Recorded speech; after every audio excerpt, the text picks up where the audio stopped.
Bonjour à toutes et bonjour à tous. Il y a un petit moment que j'étais pas venu vous voir sur la chaîne. Et il y a quelques jours, je suis allé voir par contre Julien Doré en concert. Nous ne sommes pas là pour juger les goûts musicaux des uns et des autres. On est là, comme d'habitude, pour décortiquer ce qui passe dans notre cerveau. Et aujourd'hui, on va voir ce qui se passe lorsqu'on écoute de la musique, notamment en concert. Parce qu'on ne fait pas qu'écouter de la musique. On ressent généralement quelque chose de plus profond que des sons. Et on le partage avec les autres auditeurs de la salle. Et ce phénomène, il s'explique très bien grâce aux neurosciences. Donc aujourd'hui, on va explorer comment la musique agit sur nos cerveaux et surtout comment elle crée un lien social puissant entre de milliers de personnes qui à la base ne se connaissent même pas.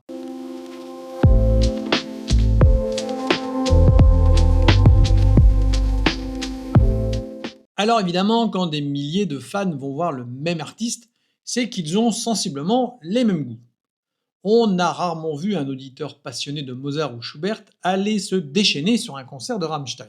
La musique synchronise nos cerveaux.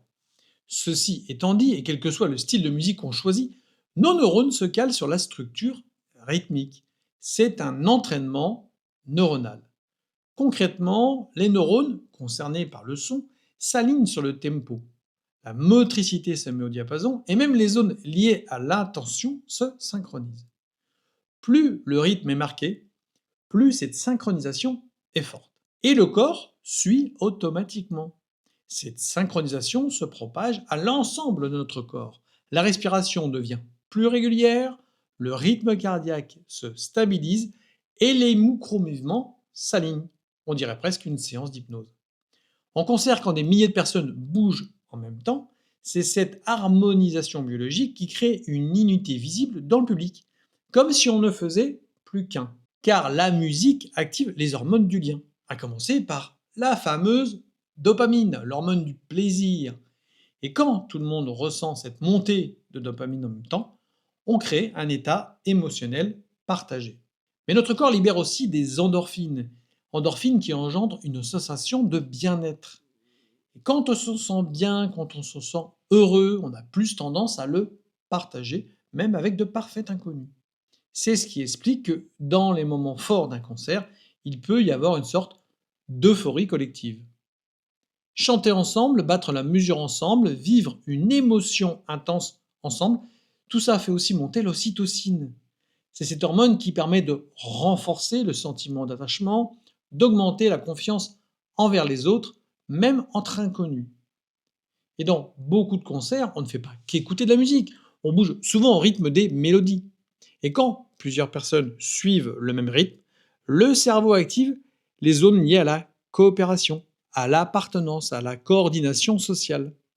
C'est à partir de là qu'on se met à faire partie d'un ensemble, d'une foule, d'un groupe, d'une sorte de nous. C'est la même logique qu'on va trouver dans les tribus, dans les chorales ou dans les supporters sportifs.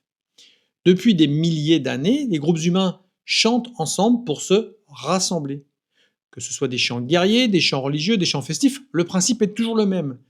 Aligner les corps pour aligner les esprits pour aligner les corps.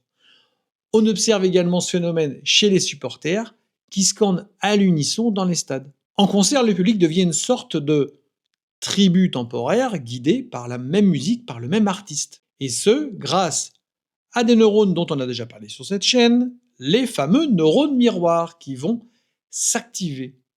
Voir les autres chanter, sourire ou vibrer nous fait ressentir la même chose. Le cerveau se synchronise avec l'ensemble des membres du groupe via ces fameux neurones miroirs. Et nous avons hérité ce mécanisme de nos ancêtres à un moment où la cohésion et la coordination étaient indispensables à la survie de l'espèce. Ce mécanisme crée des frissons collectifs, des vagues d'émotions communes, et c'est une intensité qui est d'ailleurs difficile à retrouver autrement. Ça peut même aller jusqu'à ce que le public devienne une sorte d'organisme unique. Quand la musique provoque une émotion forte, notamment lors des refrains cultes, tous les cerveaux réagissent presque en même temps. On appelle ça l'alignement émotionnel. C'est ce moment où tout le monde saute, crie, chante, lève les bras au même instant, même sans pour autant se concerter. Au final, la musique synchronise les rythmes internes, harmonise les émotions, aligne les comportements et renforce le lien social. Et c'est pour ça que dans un concert, même entouré de milliers d'inconnus, on peut se sentir profondément connecté. Évidemment, certains d'entre vous vont pouvoir transposer ce mécanisme à d'autres systèmes. Je pense notamment à des personnalités politiques très charismatiques qui savent transcender les foules.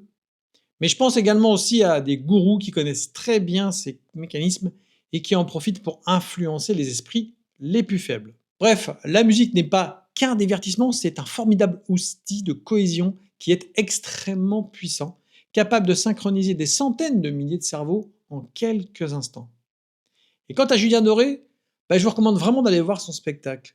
Et je dis bien le mot spectacle parce qu'il propose plus qu'un concert. Il nous offre une expérience immersive totale avec lumière, vidéo, échange avec le public et même des baleines volantes. Elle a tellement réussi à nous emmener dans son univers que ça a fini en une chenille géante composée de 11 000 personnes. Bon, comme je vous le disais en introduction, on n'est pas là pour juger. En attendant, prenez soin de vous en musique et je vous dis à bientôt pour une nouvelle vidéo.